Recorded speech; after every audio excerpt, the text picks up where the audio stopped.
অর্পণের বাড়ি ফেরার কথা ছিল ৩ দিন পর, কিন্তু হঠাৎ করেই একদিন পরে তার ফিরে আসাটা ভাবাচ্ছে সবাইকে। ফিরেই সোজা চলে এসেছে প্রাপ্তিদের বাড়িতে। সদর দরজা দিয়ে বাড়ির ভেতরে প্রবেশ করতেই কিছুটা অবাক হয়ে যায় সবাই। অবাকের মাত্রা আরও বাড়িয়ে দিয়ে মারুফ সাহেবকে নিয়ে তার ঘরে চলে যায়। বাড়ির বাকি সদস্যদের ঘরে আসতে বারণ করেন। এতে করে কৌতূহল বেড়ে যায় সবার। কি এমন জরুরি দরকার পড়ল যে এই ভর সন্ধ্যায় অর্পণ চলে এসেছে, যেখানে তার ফেরার কথা ছিল আরও ২ দিন পরে। ড্রয়িং রুমের সবাই বসে পুরো বাড়ির পরিস্থিতি পর্যবেক্ষণ করে চলেছে প্রাপ্তি। দেখতে না পারলেও বুঝতে পারছে যে কিছু একটা হয়েছে। এই অসময়ে অর্পণের ফিরে আসা, সেই সাথে মারুফ সাহেবকে নিয়ে একান্তে কথা বলতে যাওয়া ভাবাচ্ছে প্রাপ্তিকে। পাশেই শক্তি চুপচাপ বসে আছে, কৌতূহল তার চোখেও বিদ্যমান। কামরুল সাহেব লাঠির হাতে চিন্তিত ভঙ্গিতে বসে আছেন। কপালে বেশ কয়েকটা ভাঁজ পড়েছে বৃদ্ধের। দিলারা বেগম রান্নাঘরে নাস্তা বানাচ্ছে। বাড়ির হবু জামাই এসেছে, তাকে আপ্যায়ন তো করতেই হবে, কিন্তু কাজে মন দিতে পারছেন না তিনি। কাজের ফাঁকে ফাঁকে নিজের ঘরের দিকে চিন্তিত নজর বোলাচ্ছেন। পুরো বাড়ির পরিবেশ বেশ থমথমে। সকলের চিন্তা আরেক ধাপ বেড়ে যায় দিদার সাহেবকে আসতে দেখে। তিনি বাড়িতে এসে সোজা মারুফ সাহেবের ঘরে চলে যান। শুরু হয় ৩ জনের গুপ্ত শলা পরামর্শ। প্রায় আধা ঘন্টা পর ঘরের দরজা খুলে যায়। সবার প্রথমে বেরিয়ে আসে অর্পণ। মুখটা যথাসম্ভব গম্ভীর। গম্ভীর মুখে ভারী ভারী কদম ফেলে ড্রয়িং রুমে আসে। প্রাপ্তির মুখোমুখি সোফায় কামরুল সাহেবের সামনে বসে পড়ে। পরপর বেরিয়ে আসে মারুফ সাহেব এবং দিদার সাহেব। দিদার সাহেবের মুখটা থমথমে, কিন্তু মারুফ সাহেবের মুখে ধরন ভিন্ন।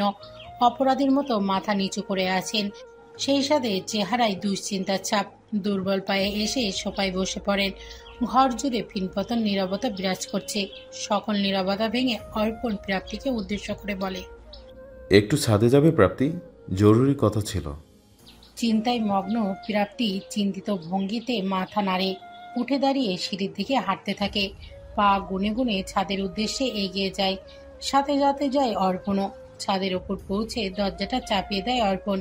প্রাপ্তির এক হাত ধরে ছাদের শেষ প্রান্তে নিয়ে আসে। রেলিংয়ের কাছাকাছি দাঁড়িয়ে হাতটা আস্তে করে ছেড়ে দেয়। প্রাপ্তির দিকে পূর্ণ দৃষ্টিতে তাকিয়ে বলে, বিশ্বাস করো আমাকে? প্রাপ্তির তৎক্ষণাৎ জবাব, উত্তরটা আপনি জানেন। তোমার মুখে শুনতে চাই। অর্পণের হিমশীতল কণ্ঠস্বর শুনে জমে যায় প্রাপ্তি।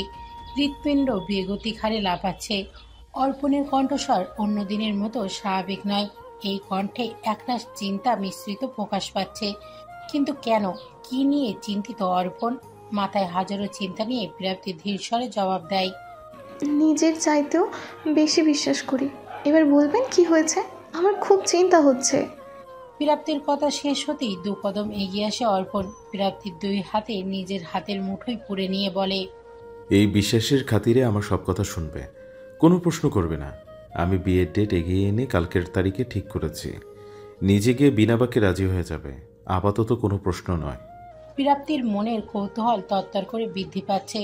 অর্পণের কণ্ঠ অশনীয় সংকেত দিচ্ছে। মনে হচ্ছে সামনে ঘোর বিপদ।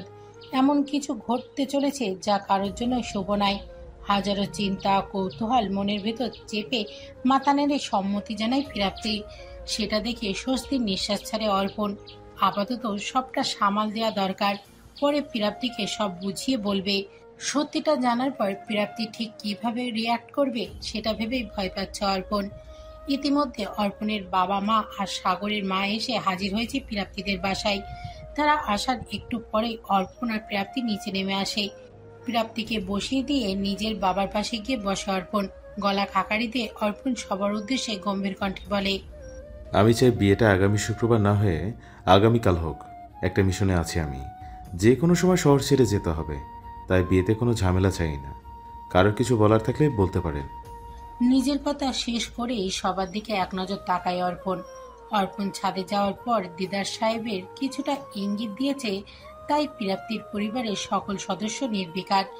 এদিকে সুভাষ সাহেবের বিরক্তি নিয়ে তাকিয়ে আছে অর্পণের দিকে।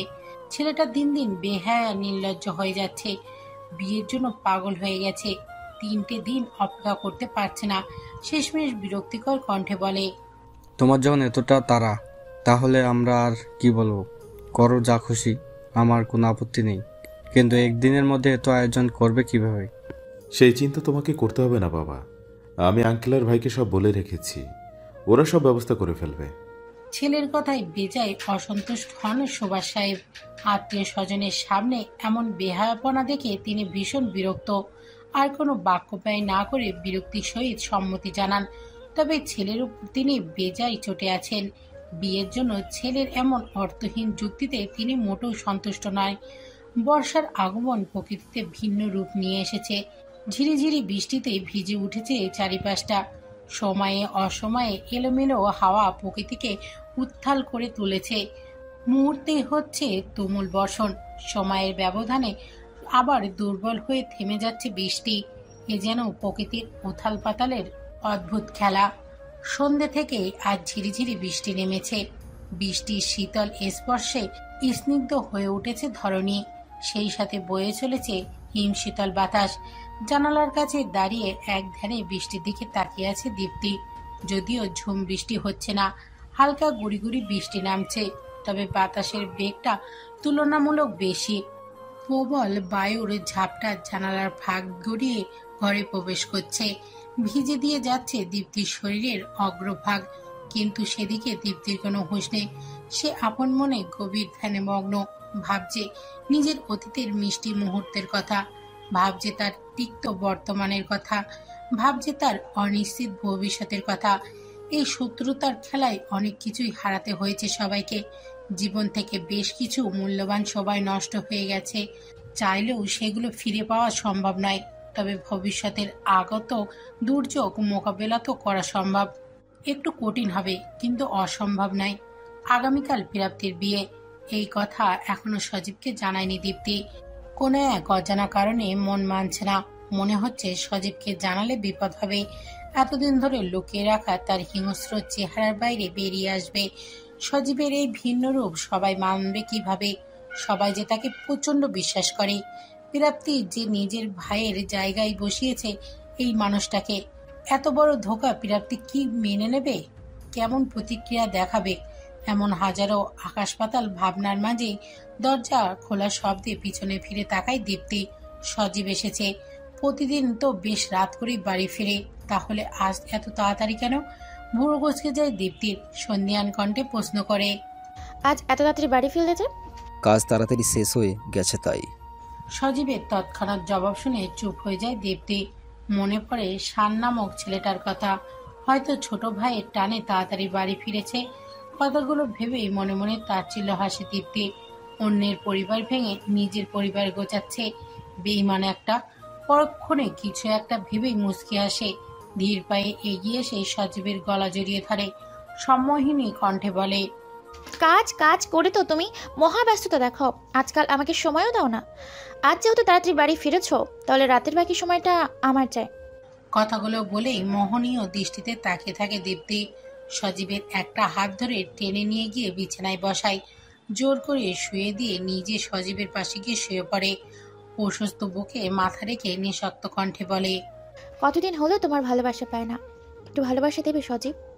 দীপ্তির এমন করুণ স্বরের আহ্বান শুনে বুকটা ব্যথা করে সজীবের। আজকাল অপরাধবোধ তাকে আষ্টেপৃষ্টে জড়িয়ে ধরেছে। দীপ্তির চোখে চোখ রাখতে সংকোচ বোধ করে। নিজের স্বার্থের জন্য এই মানুষটাকেও ব্যবহার করেছে সজীব। এটা তো দীপ্তির প্রাপ্য ছিল না। সে তো নির্দোষ। ভালোবাসা হোক বা মায়া, কোনো একটা কারণে দীপ্তির প্রতি দুর্বল হয়ে পড়েছে সজীব। ওকে কষ্ট দিতে এখন নিজেরই বুক কাঁপে।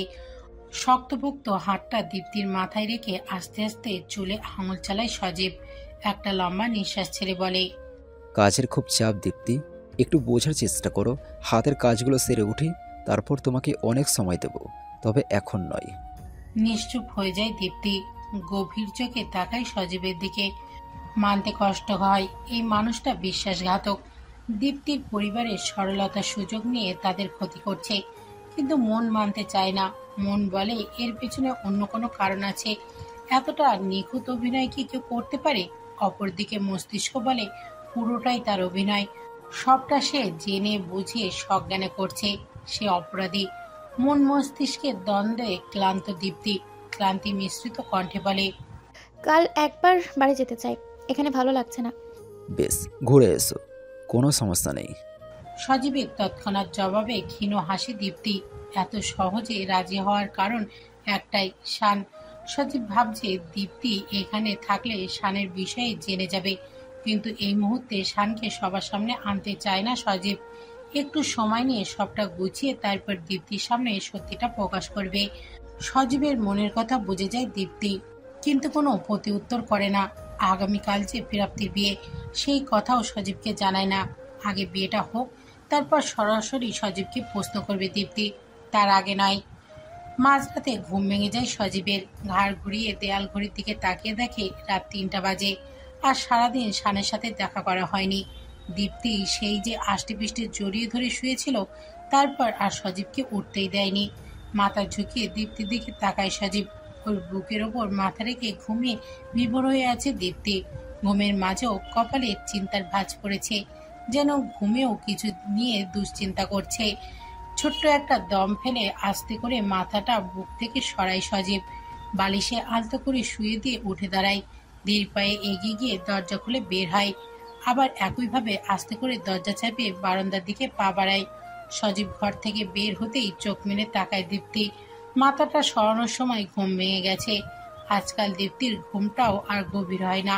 সজীবের এই লুকোচুরি বেইমানি খুব বাজেভাবে প্রভাব ফেলেছে মন মস্তিষ্কে। কে জানে সামনে আবার কোন অনাকাঙ্ক্ষিত সত্য বেরিয়ে আসবে। ধীর পায়ে বিছানা থেকে নেমে ঘর থেকে বের হয় দীপ্তি। বাইরে কেউ নেই, পুরো বাড়ি নিস্তব্ধ নিঝুম। দীপ্তি জানে সজীব কোথায় যেতে পারে, তাই সময় নষ্ট না করে সেদিকে পা বাড়ায়।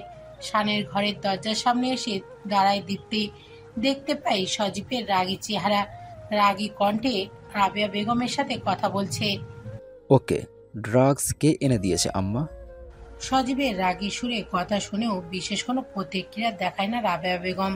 গা ছাড়া ভাব নিয়ে বলেন, পাগলামি করছিল, এটার জন্য সামলাতে পারছিলাম না, তাই এনে দিয়েছি। তাই বলে আপনি ড্রাগস এনে দিবেন? দেখেছেন কেমন বেহুশ হয়ে আছে? নিজের সন্তানের ক্ষতি আপনি কিভাবে করতে পারেন? এই পর্যায়ে রেগে যান রাবেয়া বেগম।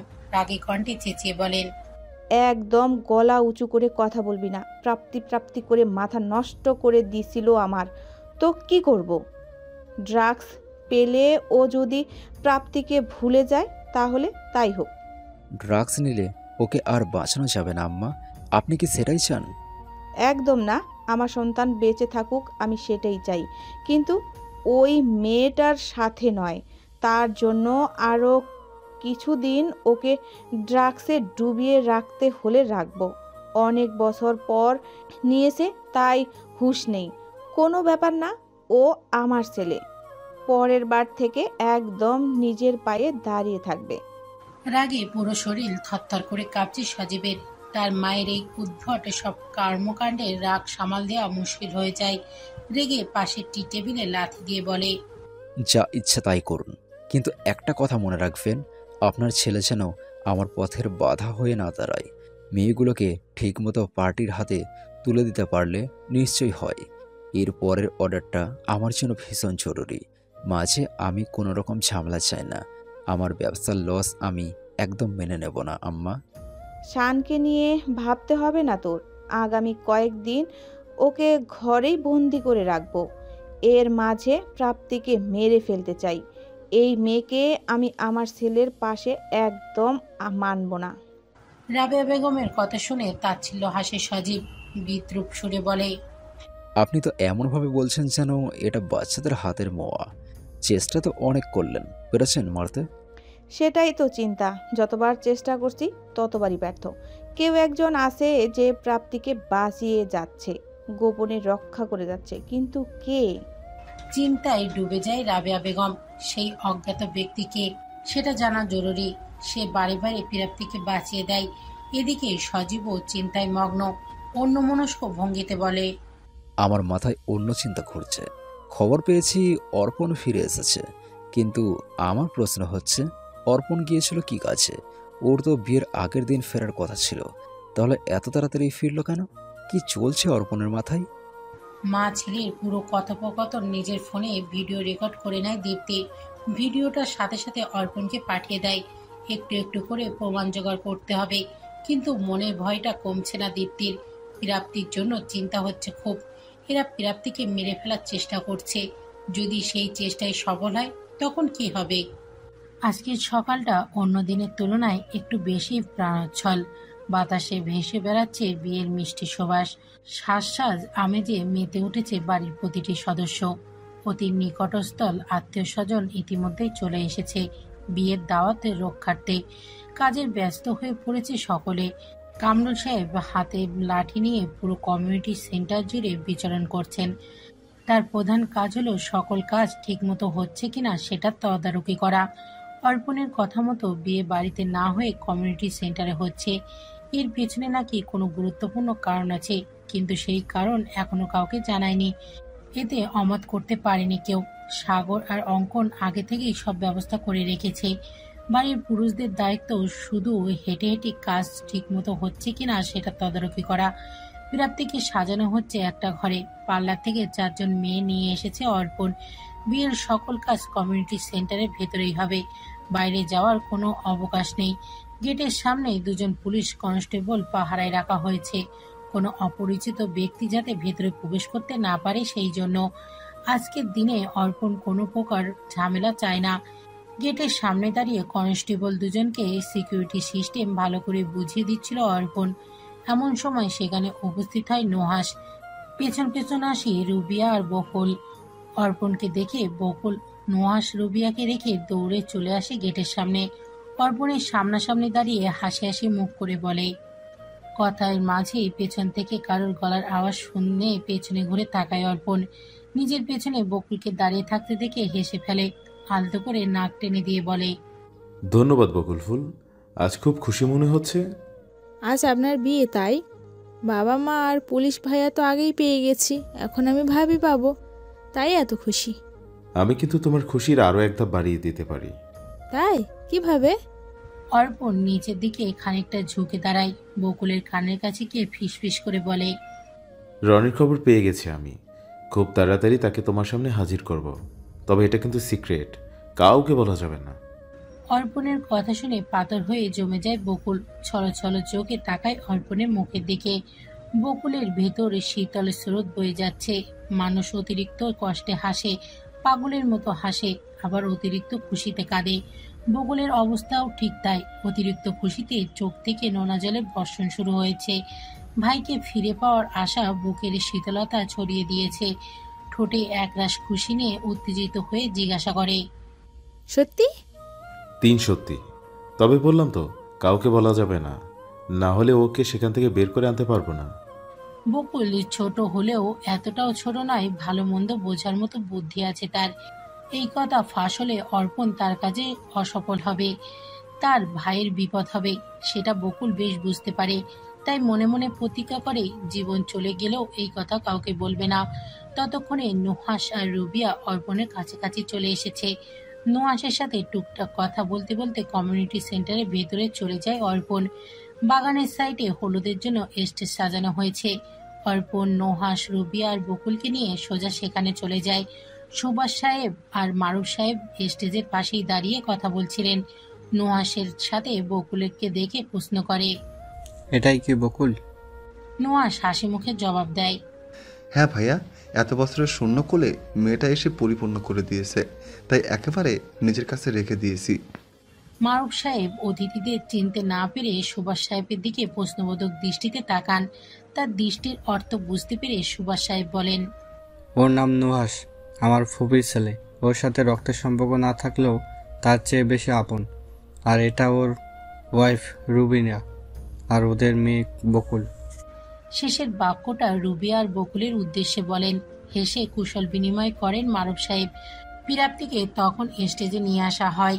হলুদ বিয়ে দুটোই একই দিনে সম্পূর্ণ হবে, তাই ব্যবস্থাও একটু বেশি। সকলে হইচই শুনে পেছন ফিরে তাকায় অর্পণ। সহসা চোখ জোড়া শীতল হয়ে যায় তার। চোখে মুখে ছড়িয়ে পড়ে একরাশ মুগ্ধতা। প্রাপ্তিকে কাঁচা হলুদ রঙের শাড়ি পরানো হয়েছে। শাড়ির সাথে ম্যাচিং করে কাঁচা গাঁদা ফুলের গহনা। মুখে কোনো প্রকার কৃত্রিম মেকআপ নেই। ফর্সা শরীরে হলুদ রংটা বেশ উজ্জ্বল হয়ে ফুটে উঠেছে। বাগানের মৃদুমন্দ বাতাসে প্রাপ্তির কোমর পর্যন্ত খোলা চুলগুলো দোল খাচ্ছে। কিছু অবাধ্য চুল বাতাসের দাপটে চোখে মুখে আশ্রে পড়ছে। বেশ বিরক্ত হয় অর্পণ, কিছুটা হিংসা জাগে মনে। সে নিজে এখনো প্রাপ্তির কোমল মুখটা ছুঁয়ে দেখল না, অথচ এই অবাধ্য চুলগুলো অনায়াসেই ছুঁয়ে দিচ্ছে। মাথা নিচু করে নিঃশব্দে হাসে অর্পণ। এখন সে সামান্য চুলের ওপরে হিংসা বোধ করছে। আশ্চর্য! প্রাপ্তি আর অর্পণ বাদে সব মেয়েরা সবুজ শাড়ি আর ছেলেরা সবুজ পাঞ্জাবি পরেছে। প্রাপ্তির দুই পাশে দুই হাত ধরে আছে সুপ্তি আর দীপ্তি। প্রাপ্তির হাত ধরে স্টেজের দিকে নিয়ে আসছে। দুই বোনের সাহায্য নিয়ে স্টেজে উঠে দাঁড়ায় প্রাপ্তি। বর কনের জন্য বরাদ্দকৃত সোফায় প্রাপ্তিকে বসিয়ে দিয়ে অপর পাশ দিয়ে দাঁড়ায় দীপ্তি। বাবা মাকে ডাকতে সুপ্তিকে নিচে পাঠিয়ে দেয়। বড় বোনের আদেশে নিচে নেমে বাবা মাকে খুঁজতে চলে যায় সুপ্তি। একটু সময় নিয়ে অর্পণ সোফায় গিয়ে বসে। প্রাপ্তি থেকে ইঞ্চি খানিক দূরত্ব রেখেই বসেছে। সকলের অগোচরে প্রাপ্তির কানের কাছে গিয়ে ফিসফিস করে বলে, সুন্দর লাগছে মিসেস অর্পণ। অর্পণের ফিসফিস আওয়াজ শুনে শরীর জমে হিম হয়ে যায় প্রাপ্তির। বক্ষ জুড়ে বয়ে যায় শীতল স্রোত। লাজুক হেসে মাথা নামিয়ে নেয়। লজ্জা মিশ্রিত কণ্ঠে বলে, এখনো মিসেস হইনি অফিসার। হয়ে যাবে, ব্যাস কয়েক ঘন্টার ব্যবধান মাত্র। আজ মহাপ্রলয় হলেও তোমাকে আমার মিসেস হওয়া থেকে কেউ আটকাতে পারবে না। মুচকি হেসে জবাব দেয় অর্পণ। প্রাপ্তি লজ্জায় পুরো লাল হয়ে গেছে। পূর্বের তুলনায় আরো খানিকটা মাথা ঝুঁকিয়ে ফেলে। এরই মধ্যে সেখানে উপস্থিত হয় বাড়ির সকল সদস্য। কামরুল সাহেব সকলের বড়, তাই তাকে দিয়ে হলুদের কার্যক্রম শুরু করা হবে। কিন্তু বিপত্তি ঘটল হলুদ না পেয়ে। সেটা তো ঘর থেকে আনাই হয়নি। হলুদ আনতে সুপ্তিকে পাঠানো হয় কমিউনিটি সেন্টারের ভেতরে। বিরক্তি নিয়ে সেখান থেকে প্রস্থান করে সুপ্তি। তাকে কেউ শান্তিতে আনন্দই করতে দিচ্ছে না। এ কাজে ও কাজে চোরকির মতো ঘোরাচ্ছে। ছোট হওয়া মহাজালা। বিরক্তি নিয়ে হলুদের সন্ধানে ভেতরে চলে যায় সুপ্তি। মিনিট পাঁচেক পর হলুদের বাটি হাতে নিয়ে বাগানের দিকে হাঁটা দেয়। শাড়ি পরার অভ্যাস না থাকায় হাঁটতে বেশ বেগ পেতে হচ্ছে। ক্রমে ক্রমে পায়ের সাথে জড়িয়ে যাচ্ছে শাড়ির নিচের অংশ। ভয় হচ্ছে সুপ্তির, শখের বসে শাড়ি পরে আবার সবার সামনে লজ্জায় না পড়তে হয়। পা টিপে টিপে হাঁটার সময় হঠাৎ সামনে এসে কেউ দাঁড়ায়। মাটির দিক থেকে চোখ সরিয়ে মাথা তুলে তাকায় সুপ্তি। সামনে অঙ্কন রাগে চোখে তাকিয়ে আছে তার দিকে। সেই সাথে চোখ মুখে তার মহা বিরক্তি। রাগ আর বিরক্তি একসাথে মিশে মিশে চেহারার নকশা পাল্টে গেছে যেন। সুপ্তির দিকে তাকিয়ে বিরক্তিকর কণ্ঠে অঙ্কন বলে, না খেয়ে আছো? শরীরে জোর নেই? ভাই ভাবি হলুদের জন্য আজন্মকাল অপেক্ষা করে বসে থাকবে? রাগ উঠে যায় সুপ্তির। অঙ্কনের খোঁচা মারা কথা সুপ্তির বেশ গায়ে লেগেছে। পাল্টা প্রতি উত্তর করতেই যাবে, তখন হঠাৎ করেই মনে হয় গত দিনের কথা, কিভাবে রাস্তায় সবার সামনে অপমান করেছিল অঙ্কন। রাগে অভিমানে মুখ ফিরিয়ে নেয় সুপ্তি। মনে মনে প্রতিজ্ঞা করেছে আর কোনোদিনও অঙ্কনের সাথে কথা বলবে না। এই অভিমানের রেশ ধরেই অঙ্কনকে উপেক্ষা করে সামনে এগিয়ে যায়। এতে বেজায় রেগে যায় অঙ্কন। সুপ্তির হাত থেকে ছো মেরে হলুদের বাটিটা নিয়ে বলে, তুমি আর তোমার ব্যবহার দুটোই বেকার। এখন যুগ যুগ ধরে হাঁটতে থাকো এমন কচ্ছপের গতিতে। বলেই সুপ্তিকে রেখে স্টেজের দিকে হাঁটা দেয় অঙ্কন। সেদিক থেকে চোখ সরিয়ে মাথা নিচু করে ফেলে সুপ্তি। চোখ থেকে টুপ করে এক ফোঁটা অশ্রু গড়িয়ে পড়ে। অঙ্কনের সেই রুষ্ট আচরণ মনে ভালোই দাগ কেটেছে। এতটা খারাপ আচরণ সুপ্তির সাথে এর আগে কেউ করেনি। তাই অঙ্কনের সাথে কথা বলার বিন্দুমাত্র ইচ্ছা নেই। এটা অভিমান নাকি রাগ সেটা সুপ্তি জানে না। শুধু এটা জানে যে আর অঙ্কনের সাথে কথা বলবে না, কখনো না। কয়েক কদম এগিয়ে গিয়ে থেমে যায় অঙ্কন। এতগুলো কথা বলার পরেও সুপ্তি কোনো উত্তর দিল না। বিষয়টা বেশ ভাবাচ্ছে অঙ্কনকে। পেছনে সুপ্তির কোনো সাড়া শব্দ পাওয়া যাচ্ছে না। কৌতূহল বশত পেছনে ঘুরে তাকায় অঙ্কন। তাকাতেই রাগটা আবার সপ্তম আকাশে উঠে যায়। সুপ্তি আগে যেখানে দাঁড়িয়েছিল ঠিক একই জায়গায় ঠায় দাঁড়িয়ে আছে। আর তার সামনে কালকে সেই ছেলেটাও দাঁড়িয়েছিল। কি যেন কথা বলছে। এই ছেলেটাকে এখানে দেখার জন্য মোটেও প্রস্তুত ছিল না অঙ্কন। কোনো অজানা কারণে ছেলেটাকে নিজের শত্রু মনে হচ্ছে। হনহন করে সেদিকে এগিয়ে যায় অঙ্কন। শুনতে পায় ছেলেটার এই চিন্তিত কণ্ঠস্বর।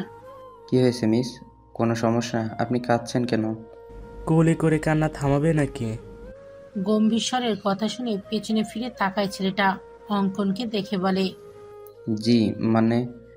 অঙ্কনের ঠোঁটে তাচ্ছিল্য হাসি, ব্যঙ্গ করে বলে, সাধারণ কথা যে বুঝতে পারে না সে বারে বারে আসে অন্য সমস্যার সমাধান করতে। তা তুমি এখানে কেন? আমি এখানকার ম্যানেজারের ভাই রাব্বি। আর আপনি? আমি কে সেটা বলার প্রয়োজন বোধ করছি না। আমাকে নিয়ে না ভেবে তুমি বরং নিজের চরকায় তিল দাও। কথাগুলো বলেই সুপ্তির দিকে আগুন চোখে তাকায় অঙ্কন। এক হাতে হলুদের বাটি নিয়ে অন্য হাতে সুপ্তির হাতের কবজি চেপে ধরে। আর কোনো কথা বলার সুযোগ না দিয়ে হনন করে টানতে টানতে নিয়ে যায় সুপ্তিকে। স্টেজের কাছাকাছি আসতেই ঝটকা মেরে হাত ছেড়ে দেয়। তারপর হনন করে স্টেজে উঠে যায়। হলুদের কাজ সম্পূর্ণ করে মেয়েরা ফের ব্যস্ত হয়ে পড়ে সাজগোজ করতে। হলুদ লাগানোর পর শুধু গোসলের সুযোগটাই পেয়েছে প্রাপ্তি। তারপরই পার্লারের মেয়েরা চেপে ধরেছে তাকে। হলুদে কোনো রকমে ছাড় পেলেও এবার আর কেউ ছাড়ছে না। এক প্রকার জোর করেই দুনিয়ার সমস্ত মেকআপ মুখে দিতে শুরু করেছে। অতিথিরা খাওয়া দাওয়া করছে, এর মাঝেই সাজগোজ শেষ করতে হবে। অর্পণের জন্য বরাদ্দকৃত ঘরে ফোনে কারোর সাথে কথা বলছে অর্পণ। হলুদের পাঞ্জাবি খুলে একটা সোনালি রঙের পাঞ্জাবি পরেছে। পাঞ্জাবির বুকের পাশে খয়েরি সুতার কাজ করা। চেঞ্জ করে আসতেই ফোন বেজে ওঠে তার। রিসিভ করতেই মুখটা গম্ভীর হয়ে যায় অর্পণের। ওপাশ থেকে একজন কনস্টেবলের সতর্ক কণ্ঠ শোনা যায়। স্যার, কিছু গন্ডগোল আছে। 4-5 জন অপরিচিত ছেলেদের দেখা যাচ্ছে কমিউনিটি সেন্টারের আশেপাশে। একবার ঢুকতে চেয়েছিল কিন্তু আমি ঢুকতে দেইনি। তারপর থেকে আশেপাশে ঘুরঘুর করছে।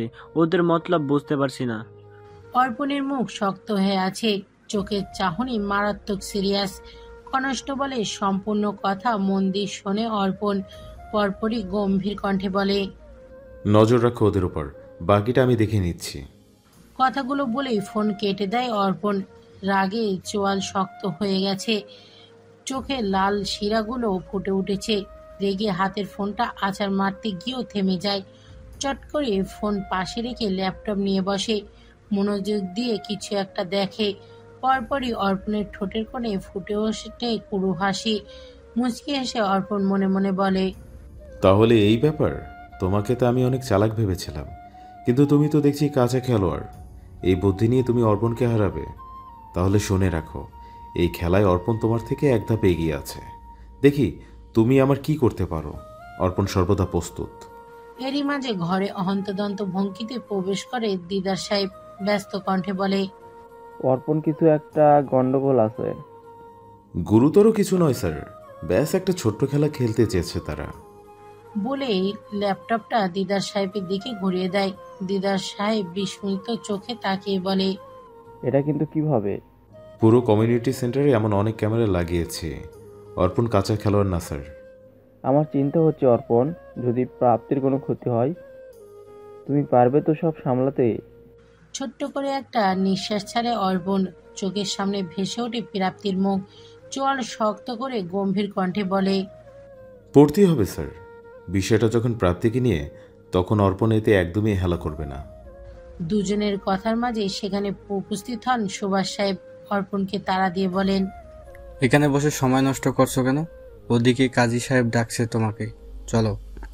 বাবার ডাকে সহসা উঠে দাঁড়ায় অর্পণ। দিদার সাহেবকে চোখের ইশারায় আশ্বস্ত করে বাইরের দিকে পা বাড়ায়।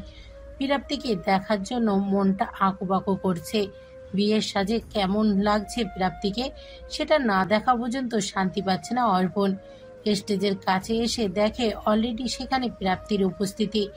অর্পণই আসতে দেরি করে ফেলেছে। ব্যস্ত পায়ে স্টেজে উঠে নিজের জন্য বরাদ্দকৃত জায়গায় বসে অর্পণ।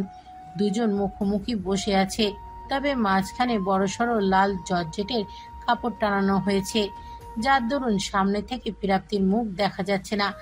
বিরক্তির নিঃশ্বাস ছাড়ে অর্পণ। এত কাছে থেকেও প্রাপ্তির মুখ দেখার জন্য আক্ষেপ করতে হচ্ছে। পরিবারের সকলের উপস্থিতিতে বিয়ের কাজ সম্পন্ন হয়। সকলেই নবদম্পতিকে নতুন জীবনের শুভকামনা জানিয়ে একে একে বিদায় নেয়। বিদায় বেলায় অশ্রুসিক্ত হয় সকলের চোখ। সবচেয়ে বেশি ভেঙে পড়েছে দীপ্তি। প্রাপ্তিকে জড়িয়ে ধরে হাউমাউ করে কেঁদে ফেলে। দীপ্তির এমন অস্বাভাবিক কান্নার কারণ বুঝতে পারে না প্রাপ্তি। সবকিছু কেমন যেন অন্যরকম লাগছে। আজ প্রাপ্তির জীবনের একটা বিশেষ দিন। এই দিনে সজীব এখানে উপস্থিত নেই। জিজ্ঞাসা করায় দীপ্তি কাজের বাহানা দেখিয়ে কাটিয়ে দিয়েছে, কিন্তু প্রাপ্তির মন মানছে না।